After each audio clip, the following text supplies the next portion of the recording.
Addiction Solutions Victoria offer personalised and affordable addiction treatments and family support packages delivered in the privacy and safety of people's own homes. The ASV Online Family Support Program is based on researched strategies to help reduce the length and severity of harmful addictive behaviours.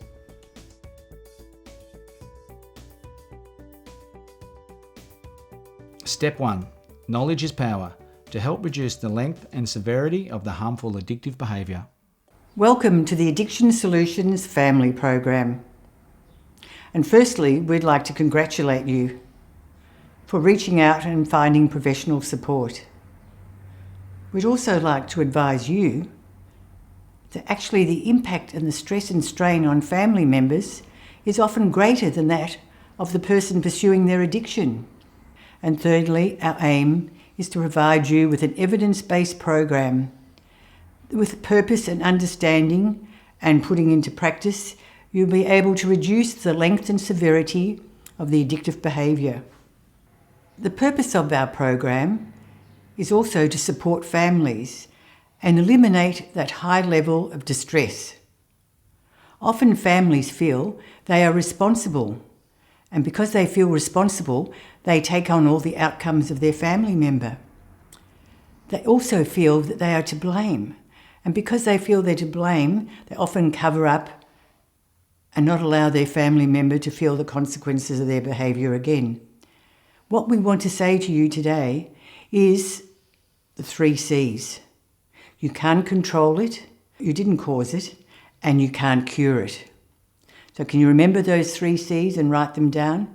You can't control it, you didn't cause it, and you can't cure it.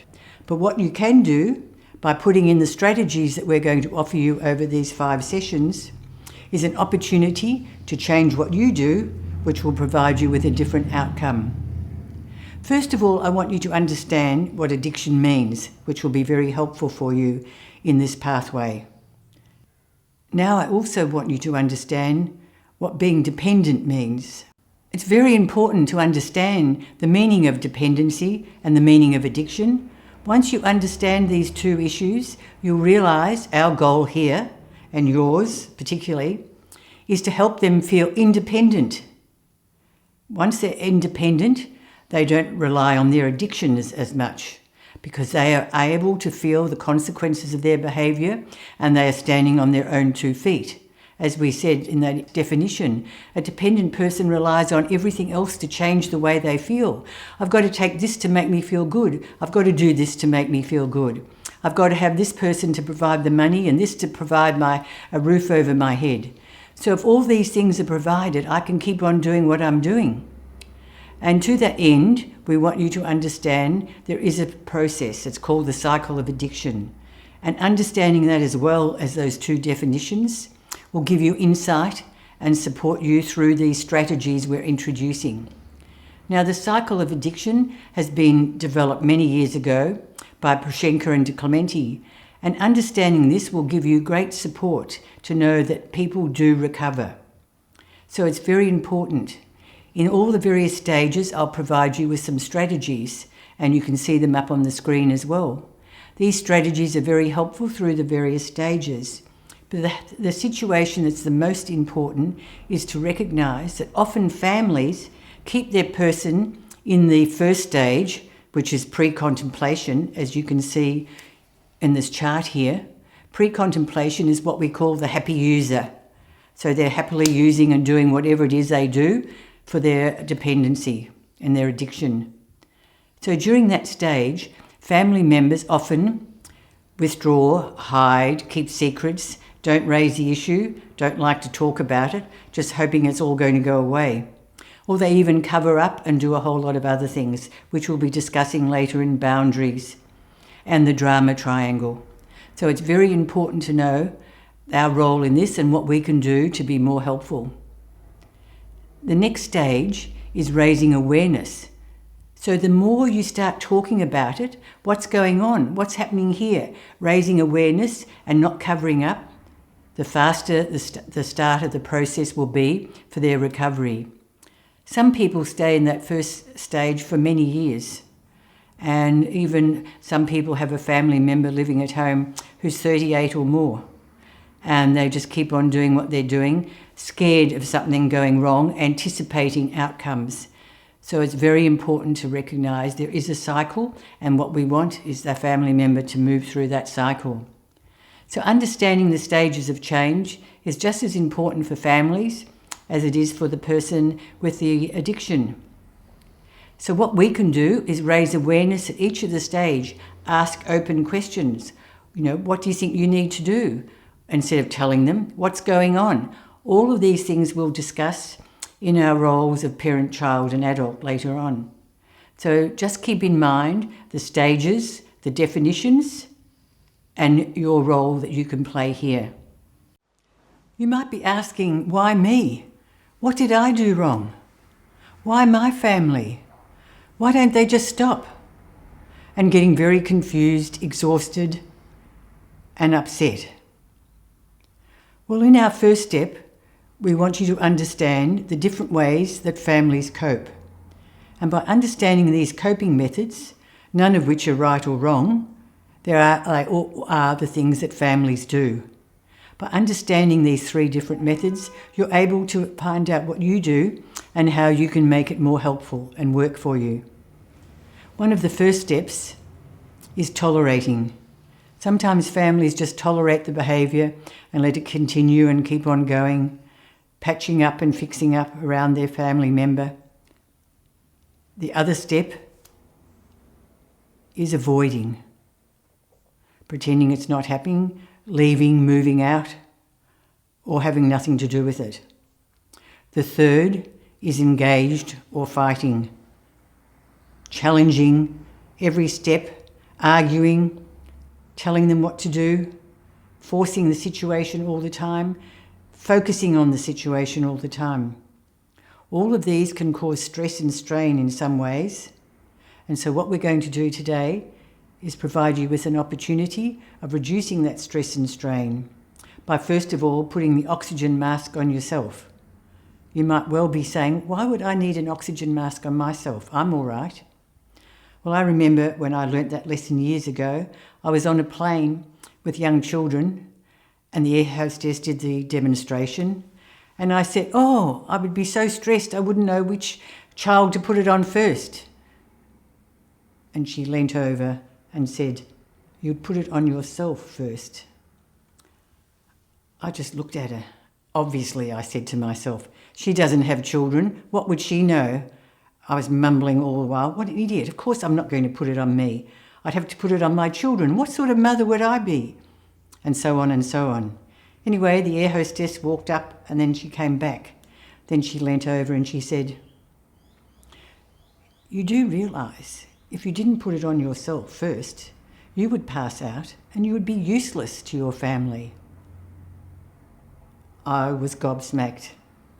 Not only was I so embedded in my thinking and how wrong she was, what I was thinking could actually been harmful. Yet what I was thinking was I was being kind and rescuing my children first. In actual fact, listening to a person who knew what it was all about, I got the right advice. I was stunned then. That was a really big learning experience for me. My head talk was totally wrong. And that's what often happens to families. Their head talk and catastrophising often leads them to different places than it need to. So by understanding these three coping strategies today, we'll be able to move on a little, I hope. I can give you an example of a family with the three different strategies that recently I've been working with. The daughter brought the mother to see me. The daughter brought the mother to see me because she wanted to leave home. The daughter was about 26, 27, and she wanted to go overseas. But she wouldn't leave home because her father, who had now retired from stress and strain of the situation with the son living at home, was living at home and quite ill. The mother was still working and the daughter was living at home because she felt like she was the protector of the parents. Now the son was happily doing what he wanted to do and the rest of the family was in uproar. The father was sort of withdrawn, tolerating the behaviour, and just sort of not saying or commenting, but quite ill because he was internalising it all. And it actually had been going on for more than, the son was in his early 30s and had been going on since he was about 16. So they'd been living in the household with the son in a very difficult situation for some 15 years. So the impact was on the father's health. The mother just kept on working and trying to fix everything up. She was the one who was trying to fix everything, and she was trying to engage in the behaviour and tell him what to do, and the father was withdrawn. The daughter brought the mother to see me. Anyway, it was after a few weeks that the mother came back with the daughter, who was rolling her eyes, stressed. The mother had booked the son again into another rehab in Adelaide Hills. They were a Melbourne family, and she wanted the daughter to quit work for a week and take the son over. The son was in his 30s and totally capable of taking himself over, but no, the mother insisted. So we were able to settle an agreement that day that the daughter would go, but this would be the very last thing that she would do. So the daughter flew over with the son. They went up to the hills. The daughter came back and stayed in Adelaide, did a few things over there, and then came back to Melbourne. Guess who got back to Melbourne first? Yes, you're right, the son. So not only was the money, and it was a lot of money that the mother borrowed on their house, but the waste of week for the daughter, but it was finally the wake-up call. They were able to start doing something about it. And it's really important to realise, the roles that we play in this situation. And none of the roles are right and wrong. You're not doing them to create harm. You're doing them out of love and care.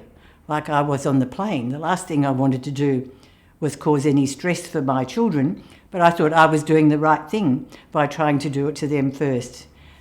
So what we're going to do next is go through, in our first step, the opportunity to put the oxygen mask on yourself. Recognise the role you're playing in your house. See if you can identify it. And how might you make that role more beneficial to the outcome that we want. This is a very good opportunity to reflect, understand what we're doing, but more importantly, understanding the impact on yourselves, on your health and well-being. Because it's very important. What sort of message are you showing? That you are ill, overwhelmed, overcome, aren't living a normal, healthy life because you're focusing on things you can't control. So it's important to remember, put the oxygen mask on yourself. You didn't cause it, you can't control it, and you can't cure it. So all we need to do is remember, 1, to put the oxygen mask on ourselves and lead by example, and 2, remember the 3 C's. And we're on our way to embarking on Addiction Solutions Family Program of Recovery. You have now completed Step 1 of the ASV Family Solutions Program. Before viewing Step 2, please refer to and complete the Step 1 section of the ASV Family Solutions booklet.